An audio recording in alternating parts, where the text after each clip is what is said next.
Oi, eu sou o Lorival Santana, está começando mais um episódio do CNN Mundo. Aqui você ouve notícias sobre política, economia e tudo mais que acontece nos quatro cantos do mundo, com muita análise e depoimentos de quem vive os acontecimentos em primeira mão.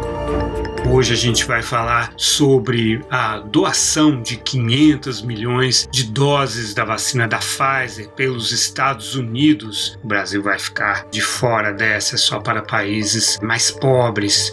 Vamos falar também da reunião que o Joe Biden está participando nesse fim de semana do G7, o grupo dos 7 países mais ricos, com exceção de China e Índia. Esse grupo que foi formado antes da ascensão da China e da Índia. Vamos falar também da saída do embaixador americano em Brasília, Todd Chapman, e das reuniões que representantes do governo brasileiro tiveram ao longo da semana em Washington com representantes do governo americano sobre a participação da Huawei, a chinesa, no 5G.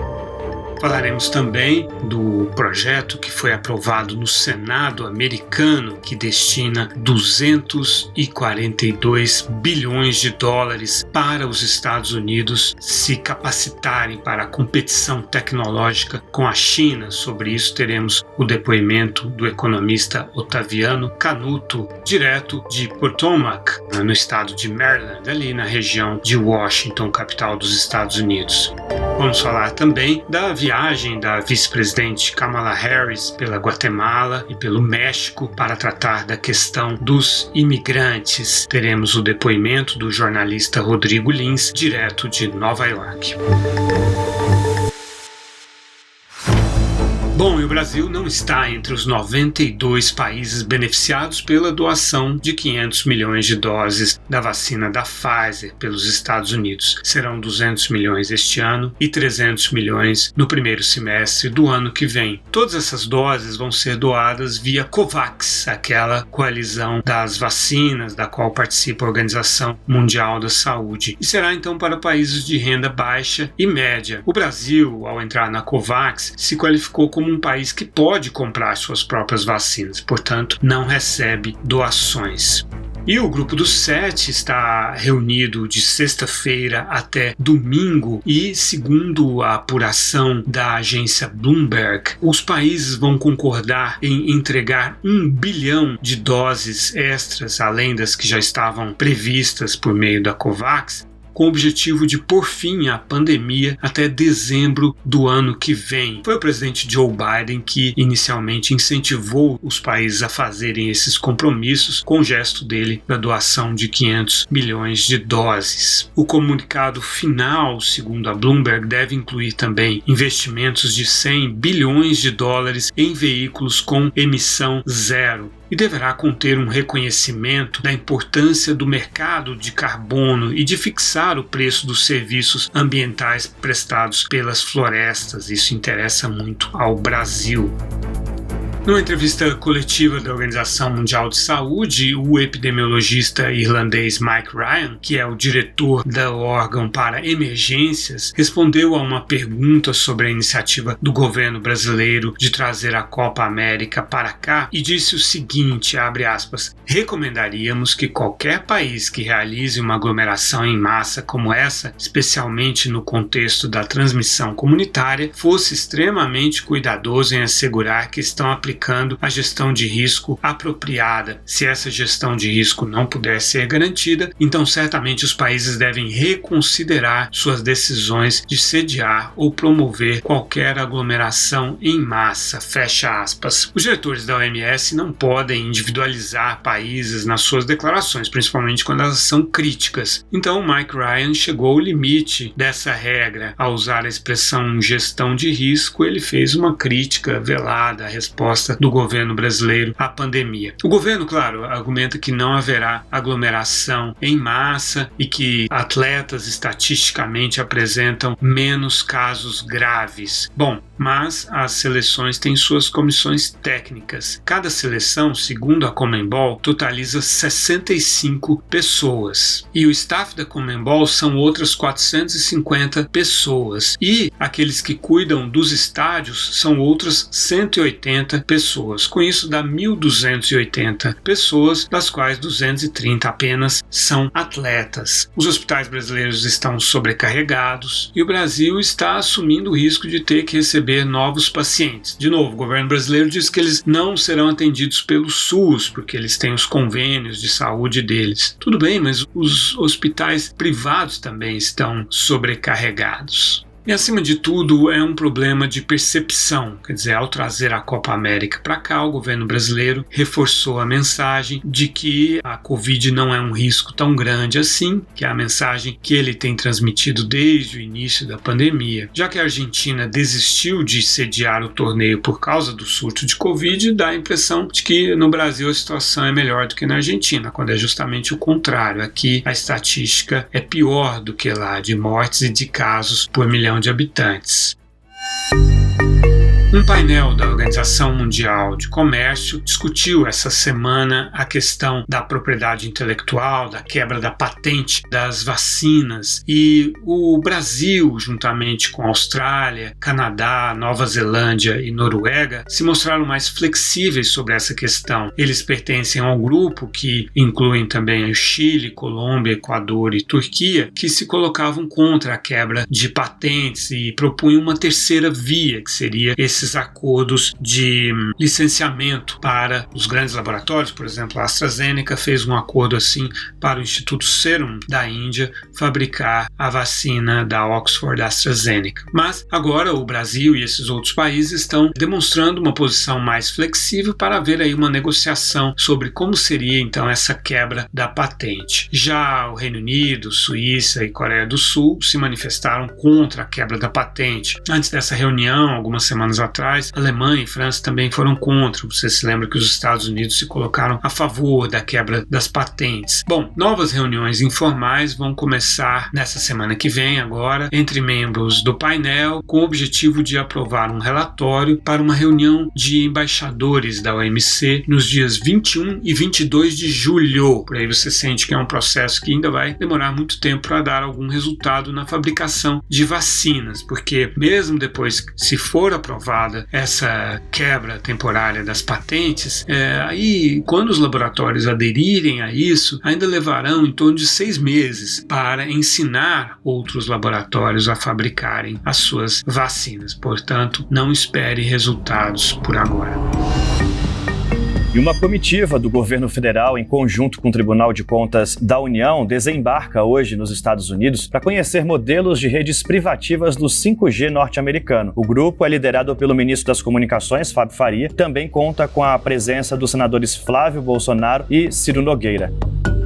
Bom, e os representantes do governo brasileiro passaram a semana em Washington conversando com representantes da área de 5G dos departamentos de Comércio, Segurança Interna, Departamento de Estado, Departamento de Defesa e o Conselho de Segurança Nacional, e também da FCC, que é a Comissão Federal de Comunicações, e a NTIA, que é a Agência de Telecomunicações e Informação. Eles também estiveram com representantes das empresas americanas Qualcomm, AT&T, Motorola e IBM, e também da finlandesa Nokia e da sueca Ericsson. Tudo isso para ouvir as preocupações de todos esses funcionários em relação à segurança dos equipamentos da Huawei. Os americanos argumentaram com os brasileiros de que as vulnerabilidades decorrentes do uso de equipamentos do 5G de fornecedores que eles consideram não confiáveis confiáveis, essas vulnerabilidades não podem ser mitigadas, ou seja, depois não tem como contornar isso a partir do momento em que você passa a usar esses equipamentos. Então, são os americanos aí procurando convencer o Brasil a não permitir a compra de novos equipamentos para as redes 5G, que ainda vão ser leiloadas e depois ainda haverá novas regulações sobre a atuação das operadoras que vão contratar os equipamentos.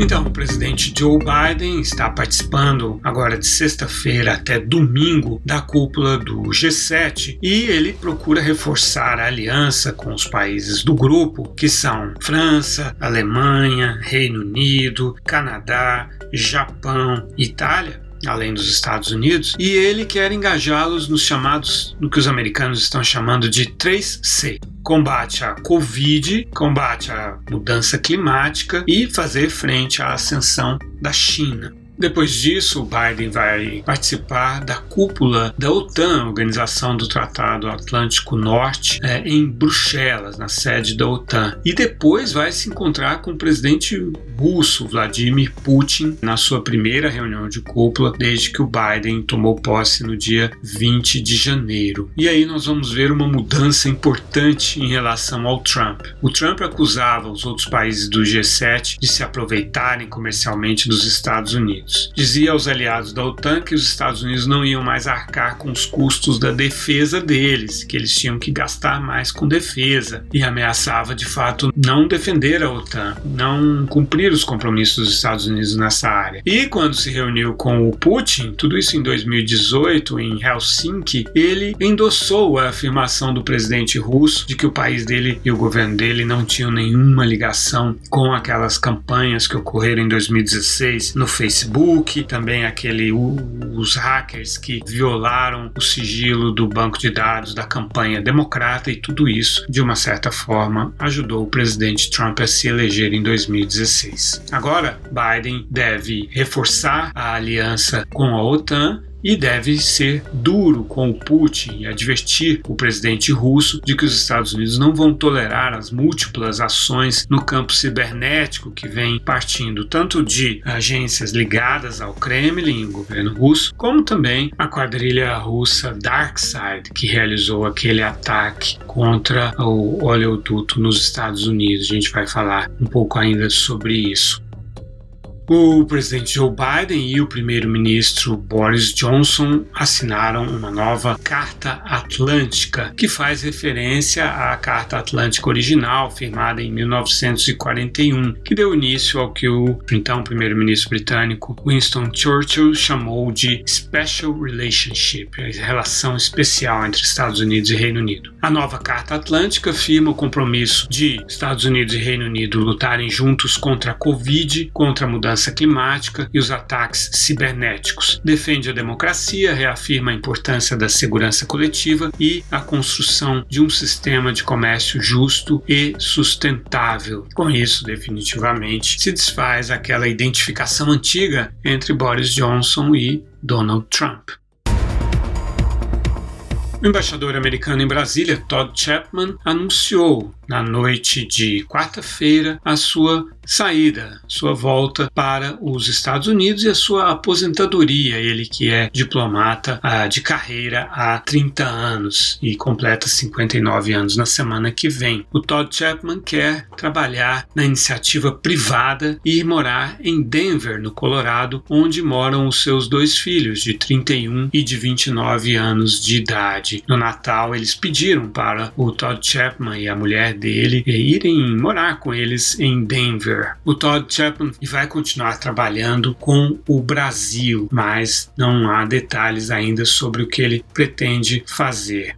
Todos os embaixadores americanos apresentaram a sua carta de renúncia em janeiro. Isso é praxe quando um novo presidente assume. E o presidente Biden pediu para ele continuar. Faltavam ainda 2 anos, ele ficou apenas pouco mais de 1 ano, faltavam 2 anos para ele. Normalmente os embaixadores de carreira ficam 3 anos. No ano passado, o Chapman teve um certo atrito com democratas importantes na Câmara dos Deputados e em julho do ano passado, o presidente da Comissão de Relações Exteriores da Câmara dos Deputados, Eliot Engel, se queixou de o embaixador ter defendido publicamente o direito de Eduardo Bolsonaro, o deputado filho do presidente Jair Bolsonaro, de apoiar a reeleição de Trump. No mês seguinte, o Engel e o presidente da Subcomissão para o Hemisfério Ocidental, Segurança Civil e Comércio da Câmara dos Deputados, Al Bill Sires, invocaram a lei de Hatch, que prevê uma postura apartidária de funcionários de carreira, exigindo explicações depois que uma entrevista no jornal O Globo sugeriu que o Todd Chapman estava fazendo gestões pela redução da alíquota de importação de etanol americano no Brasil para ajudar na reeleição de Trump. Mas na época o Chapman disse que as declarações dele tinham sido distorcidas, que ele trabalha como um diplomata profissional, que ele não defende um governo, esse ou aquele governo republicano ou democrata, ele defende os interesses dos Estados Unidos. E no texto de despedida dele, em que ele faz referência à carta que enviou ao presidente Biden anunciando a sua saída do cargo, ele lembra que ao longo de 30 anos serviu a 6 presidentes americanos, sendo 3 democratas e 3 republicanos. O Senado americano aprovou há pouco um projeto de Joe Biden que prevê um investimento de 240 bilhões de dólares em tecnologia. O objetivo é aumentar a competitividade dos Estados Unidos em relação à China. O Senado americano aprovou por 68 votos a 32 o projeto de investir 242 bilhões de dólares em pesquisa e desenvolvimento. O pacote tem 2 componentes, 190 bilhões para pesquisa e desenvolvimento, propriamente dito, e 52 bilhões dedicados a chips e telecomunicações. Tudo isso para fazer frente à concorrência da China, inclusive no 5G que a gente vinha falando há pouco. De acordo com o New York Times, essa é a mais ampla lei de política industrial da história dos Estados Unidos. Essa votação, 68 a 32, significa que 18 senadores republicanos votaram junto com o governo democrata e com os senadores democratas. É a primeira vez que isso acontece no governo Biden e é algo raro, realmente. E demonstra que a China realmente une os americanos nesse momento de aguda polarização entre republicanos e democratas. Sobre isso, a gente ouve agora o depoimento do economista Ottaviano Canuto, que está em Potomac, no estado de Maryland, ali na região de Washington, D.C. Olá, um prazer estar aqui de novo conversando com o Lorival. Esse pacote aprovado pelo Senado norte-americano na terça-feira dá mais do que 250 bilhões de dólares para um esforço de investimento e capacitação em áreas que vão desde inteligência artificial, a computação quântica e semicondutores, né? A votação na terça foi expressiva, 68 contra 32, né?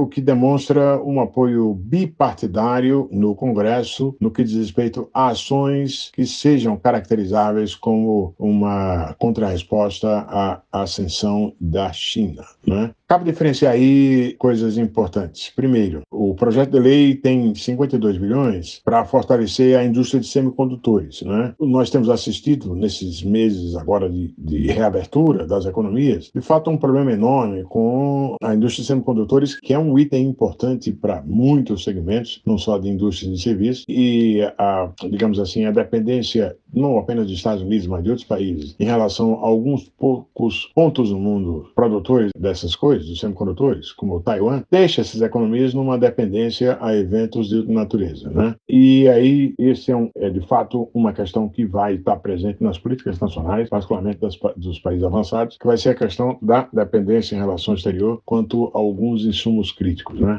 Mas, ao mesmo tempo, o pacote do Biden tem um outro componente, mais ou menos 120 bilhões de dólares de investimentos em tecnologias como a inteligência artificial e a computação quântica, que não por coincidência são também áreas em que a China priorizou como parte da sua política de tecnologia prioritária. De fato, o que a aprovação, o processo mostra claro que é o seguinte: independentemente das dificuldades que o Biden possa vir a ter para aprovar os seus projetos, os seus programas de infraestrutura, naquilo que diz respeito à confrontação com a China, aí ele tem mais facilidade de encontrar um consenso bipartidário. Né? Se vai dar certo e o custo-benefícios, sempre acontece o seguinte: qualquer política desse tipo tem custos orçamentários óbvios, além do custo de impor aos usuários dos produtos, daquilo que é beneficiado pela proteção, o ônus de não poder escolherem ou de não escolherem necessariamente aquilo que eles gostariam. E isso tem que ser contraposto com os benefícios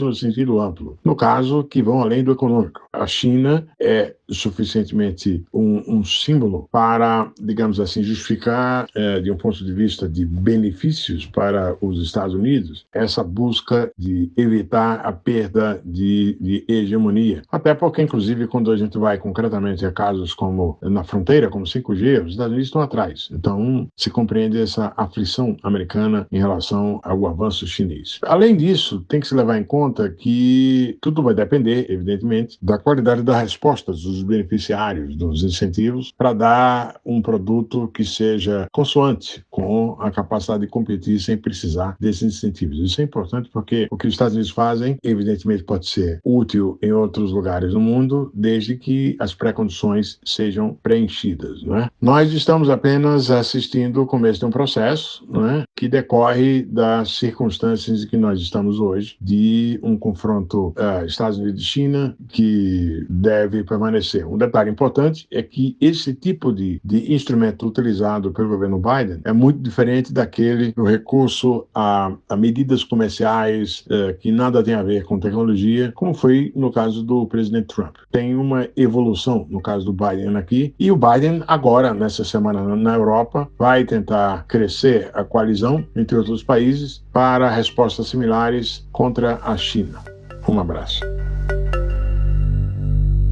O Departamento de Justiça dos Estados Unidos afirmou ter recuperado 2.300.000 dólares dos 4.400.000 em bitcoins pagos pela Colonial Pipeline aos hackers russos do crime organizado do grupo DarkSide. A Colonial Pipeline administra o oleoduto que abastece a costa leste dos Estados Unidos com combustível vindo do Texas. O ataque, você se lembra, causou o fechamento do oleoduto e uma corrida aos postos de gasolina que provocou o desabastecimento na costa leste dos Estados Unidos, no nordeste dos Estados Unidos, no mês passado. A secretária do Tesouro americano, Janet Yellen, disse que o plano de mais de 4 trilhões de dólares do governo Biden pode ser bom para a economia, mesmo que implique aumento da inflação e, consequentemente, dos juros. Segundo a Janet Yellen, os Estados Unidos tiveram juros e inflação baixos demais na última década.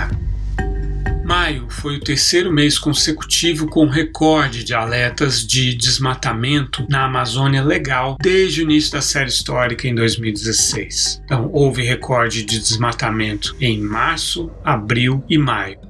Foram 1.180 km² desmatados, segundo o sistema DT, do Instituto Nacional de Pesquisa Espacial. O índice representa um aumento de 41% em relação a maio do ano passado.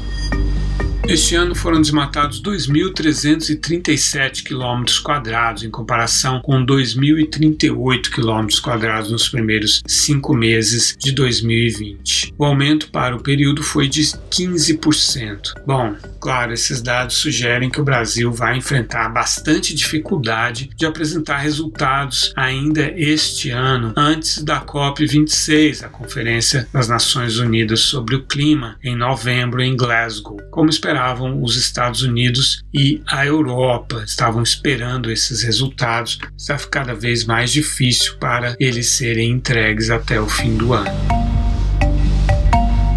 O presidente Jair Bolsonaro participou remotamente do Fórum Econômico Internacional de São Petersburgo e ele procurou mostrar que o Brasil pode ser um grande fornecedor de alimentos para o mercado russo. O presidente declarou que o Brasil se tornará o maior produtor mundial de alimentos nos próximos anos e que hoje o Brasil é o maior destino das exportações de fertilizantes da Rússia. Abre aspas, queremos manter essa complementaridade saudável para ambos os lados, mas há amplo potencial para diversificar nossa pauta comercial, disse o presidente. Em 2020, o Brasil exportou 1 bilhão e 500 milhões de dólares para a Rússia. Disso, 25% foi soja, 12% carne bovina, o resto foi amendoim, café, carnes de aves, veículos rodoviários e alumínio. E o Brasil importou da Rússia 2,7 bilhões, ou seja, quase o dobro do que exportou. Disso, 59% são adubos ou fertilizantes químicos, o resto carvão, alumínio, plataformas e embarcações. Eu fiz uma reportagem em 2018 na Rússia, quando eu fui cobrir a reeleição do Putin, e fiz uma reportagem sobre a produção de grãos. A Rússia está procurando se tornar também um grande produtor de grãos, não só de trigo, mas também até mesmo de soja. Eles começaram a produzir. A Rússia exportou no ano passado 1,5 milhão de toneladas de soja. Para o Brasil isso não é nada. O Brasil exportou 83 milhões de toneladas. Mas a Rússia está investindo também na produção de carne e de frango, não só de carne bovina, mas também de carne de frango. E aí sim ela compete com o Brasil, por exemplo, lá nas monarquias árabes do Golfo Pérsico. Então sim, existe complementaridade, mas há um pouco de concorrência já também.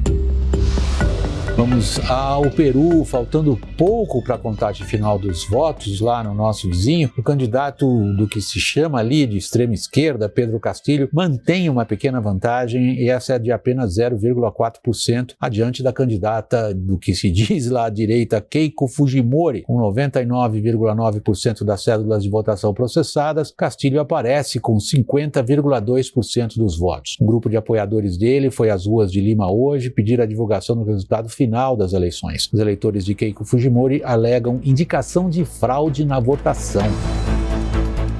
Bom, na tarde dessa quinta-feira, quando as atas apuradas no Peru somavam 99,2%, o Pedro Castillo, de esquerda, mantinha vantagem sobre a Keiko Fujimori, de direita. Pedro Castillo com 50,2% e a Keiko com 49,8%. É muito provável que a vitória de Pedro Castillo se confirme, mas a Keiko está lutando. Ela pede a anulação de 200 mil votos alegando irregularidades. A campanha da Keiko Fujimori contratou alguns dos escritórios de advocacia mais prestigiados de Lima, a capital do Peru. Mas observadores internacionais atestaram que o pleito foi limpo e justo. E um procurador da Lava Jato peruana pediu a prisão de Keiko Fujimori por violação das regras de liberdade condicional durante a campanha. A Keiko está sob liberdade condicional depois de ter ficado 13 meses presa por acusação de ter recebido propinas da Odebrecht. Também foram acusados e condenados por isso os ex-presidentes Alan Garcia, que se suicidou, Alejandro Toledo, que está exilado nos Estados Unidos, Ollanta Humala e a mulher dele ficaram em prisão domiciliar, e o Pedro Pablo Kuczynski, que renunciou para evitar um impeachment, comandado, por sinal, pela Keiko Fujimori, que tinha maioria no parlamento. Agora, nem Pedro Castillo nem Keiko Fujimori teriam maioria no parlamento de 130 cadeiras. O Partido Peru Livre de Pedro Castillo elegeu 37 deputados e a Força Popular da Keiko Fujimori elegeu 24 deputados no parlamento, como eu disse, de 130 cadeiras. Na Nicarágua, o regime de Daniel Ortega prendeu 3 oposicionistas em uma semana. Isso para evitar uma disputa real nas eleições presidenciais de novembro. Só sobrou um partido de oposição efetiva a Daniel Ortega. O governo de Joe Biden classificou o regime nicaragüense de ditadura. Na Alemanha, a CDU, o partido da Angela Merkel, venceu no domingo a última eleição estadual antes das eleições federais de setembro. O partido de Merkel, a União Democrata Cristã, obteve 37% dos votos no estado da Saxônia-Anhalt, com isso se mantendo no governo estadual. A votação do grupo de extrema-direita Alternativa para a Alemanha caiu 3 pontos em relação às últimas eleições no estado há 5 anos, embora ainda se mantenha em um patamar muito alto, 20,8%. No México, o partido Morena, do presidente Andrés Manuel López Obrador, não conseguiu a maioria de 2/3 na Câmara dos Deputados nas eleições de domingo. Essa maioria é exigida para mudar a Constituição, como gostaria o AMLO, o presidente mexicano. Kamala Harris assumiu a liderança de um dos temas mais sensíveis para o atual governo, a crise migratória. Os Estados Unidos enfrentam um número recorde de pessoas tentando entrar no país sem autorização. São milhares que fogem da violência, da pobreza e que encontram esperanças na promessa de uma política imigratória humanitária de Joe Biden. Entre janeiro e abril, 530 mil pessoas foram detidas pelas autoridades ao atravessar a fronteira do México para o território americano. Mais de 40% delas vieram da América Central. O grande fluxo de estrangeiros impõe desafios à Casa Branca, que tem declarado que é hora de atacar as raízes do problema. E a Kamala Harris, vice-presidente dos Estados Unidos, esteve com Andrés Manuel López Obrador no México, na cidade do México, para conversar sobre a imigração. Ela defendeu a tese de que os problemas sociais, a pobreza e a violência estão na origem da migração da América Central e do México para os Estados Unidos. Antes disso, ela esteve na Guatemala e pediu aos guatemaltecos, hondurenhos e salvadorenhos que não tentassem entrar nos Estados Unidos sem documentos, de forma ilegal, e anunciou um programa de combate à violência e à corrupção na América Central. Vamos ouvir agora o depoimento do jornalista Rodrigo Lins, especialista em migração. Olá, Lorival. Olá, ouvintes aqui do CNN Mundo. Eu sou Rodrigo Lins, jornalista, escritor e pesquisador da imigração aqui nos Estados Unidos há 6 anos. Atualmente estou em Nova York. Bem, Lorival, o que percebemos aqui nesses primeiros meses de governo Joe Biden na questão da imigração é um movimento muito tímido em relação à mudança dos pressupostos e das medidas adotadas pelo predecessor, o ex-presidente Donald Trump. A questão do acolhimento de refugiados, sistemas de deportação, separação das famílias na fronteira e o próprio fechamento das fronteiras são temas que o presidente Joe Biden enfrenta, né? Ele enfrenta uma crise grave na imigração aqui nos Estados Unidos, uma crise histórica, e a gente não percebe uma mudança radical nesses pressupostos adotados pelo presidente Donald Trump sob a lógica de tolerância zero com a imigração irregular aqui para o país. Alguns dos meus estudos já indicavam logo no início do mandato do presidente Joe Biden que as mudanças seriam gradativas e que poderia levar anos para que ele conseguisse reverter todas as políticas imigratórias adotadas na gestão do ex-presidente Trump. Isso está claro agora com a visita da vice-presidente Kamala Harris, que é o primeiro ato, grande ato público do governo Biden nessa questão imigratória, onde a Kamala Harris vai até a Guatemala e vai até o México para pedir para que a comunidade imigrante não entre de forma irregular aqui no país. É uma tentativa do governo Biden de frear essa onda de imigração irregular aqui para o país via fronteira com o México. A gente sabe que, de fato, o governo mantém as prisões, mantém as deportações, não há uma mudança muito gradativa para acolhimento maior das pessoas. Então, o que, na verdade, o governo tenta agora é fazer com que a comunidade imigrante, principalmente da América Central e também de alguns países da América Latina, sinta que o governo Biden não vai, de fato, mudar a política imigratória da noite para o dia. Então, é meio que um alerta para que essa comunidade tente evitar vir aos Estados Unidos de forma irregular pela fronteira. Bem, com relação ao impacto dessas medidas na vida dos brasileiros e da comunidade brasileira que reside aqui nos Estados Unidos de modo geral, pouco se sentiu mudança desde que Biden assumiu. A gente tem uma política adotada pelo presidente Donald Trump que já previa a deportação em massa, inclusive de brasileiros. A gente teve durante a gestão, principalmente no último ano, após a visita do presidente Jair Bolsonaro aqui nos Estados Unidos, uma deportação massiva de brasileiros com um acordo bilateral entre os Estados Unidos e o Brasil para facilitar essa deportação de brasileiros que estivessem irregulares aqui no país. Joe Biden mantém e preserva essa deportação. A gente teve registro nesses primeiros meses do ano de aviões que são fretados pelo governo americano e que chegam com deportados brasileiros aí no Brasil. A gente teve um voo agora em maio, com mais de 150 brasileiros, e agora um outro voo já está previsto para o final de junho, com brasileiros que estão em situação irregular aqui no país e que acabam sendo presos e deportados pelo governo americano. A gente tem um número muito crescente de brasileiros que tentam entrar nos Estados Unidos via fronteira de forma irregular. O último dado divulgado oficialmente pelo governo americano mostra que quase 9 mil brasileiros tentaram entrar somente este ano pela fronteira. A gente tem um total de 178.622 pessoas que tentaram entrar nos Estados Unidos de forma ilegal somente em abril deste ano. Então, ou seja, são dados extremamente relevantes que mostram que as pessoas de fato acreditavam nessa política de mudança, de maior acolhimento, que foi muitas vezes ventilada pela plataforma Biden durante a campanha e que de fato não está se cumprindo na prática. Então, as pessoas na América Latina, América Central, em outros países, observaram essa mudança na presidência americana como uma possibilidade de vou ter mais chances de entrar nos Estados Unidos sob a gestão do presidente Biden. E o recado que a administração dá agora, com a visita da Kamala Harris e com esse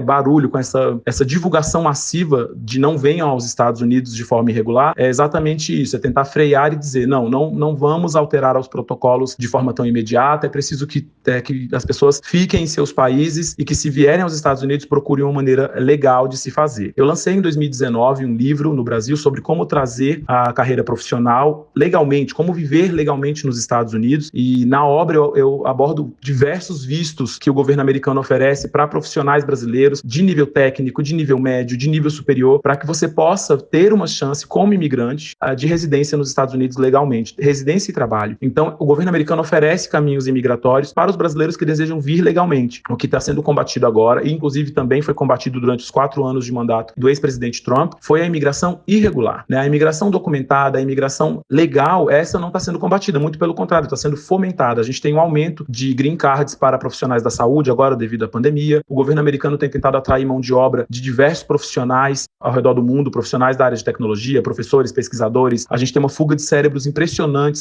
de profissionais de alto gabarito, pesquisadores, professores de universidades aí do Brasil, que estão vindo para os Estados Unidos e entrando aqui pela porta da frente. Então, enquanto a gente tem um movimento de combate muito maior à imigração irregular, a gente tem um fomento da imigração regular, da imigração legal aqui para os Estados Unidos. É isso que eu acredito e é isso que os estudos têm mostrado na avaliação da linha do tempo desse primeiro momento do governo Joe Biden. Agradeço pelo espaço e mais uma vez reitero o alerta. Os brasileiros que têm interesse em migrar para os Estados Unidos de forma correta devem procurar orientação com escritórios de advocacia de imigração aqui no país, procurar informações sérias em canais de informação sérios e fugir das dicas muitas vezes ventiladas na internet que nada trazem para os brasileiros a não ser prejuízos e frustrações. A gente precisa confiar no caminho correto ao invés de seguir no caminho fácil, que muitas vezes é confundido aí com a travessia perigosa pela fronteira. O Tribunal Penal Internacional julgou o último recurso do general sérvio Ratko Mladic e ratificou a pena de prisão perpétua do chamado carniceiro da Bósnia. Ele é responsabilizado pelo massacre de 8.000 homens e meninos bósnios em Srebrenica, na Bósnia, em 1995. E aqui termina este episódio do CNN Mundo. Não deixe de assinar o programa em seu agregador de podcasts favorito para receber uma edição nova a cada sexta-feira, a partir das 10 da manhã. Obrigado pela sua companhia e até a próxima. E aqui termina este episódio do CNN Mundo. Não deixe de assinar o programa no seu agregador de podcasts favorito para receber uma edição nova a cada sexta-feira a partir das 10 da manhã. Obrigado pela sua companhia e até a próxima. Com a apresentação de Lourival Santana, este podcast foi produzido pela Maremoto para a CNN Brasil. Pauta e apresentação, Lourival Santana. Pesquisas sonoras, Daniel Miller e Thaís Ilhéu. Produção, Lourival Santana e Danilo Santana. Edição e sonorização, Murilo Lourenço. Coordenação geral, Paula Weinberg. Coordenação de produto, Verônica Schneider. Coordenação editorial, Diego Toledo. Direção de jornalismo digital, de Daniel Tosi. Você também pode ouvir o CNN Mundo no site da CNN Brasil e aproveite para conhecer os nossos outros programas em áudio. Acesse cnnbrasil.com.br/podcasts.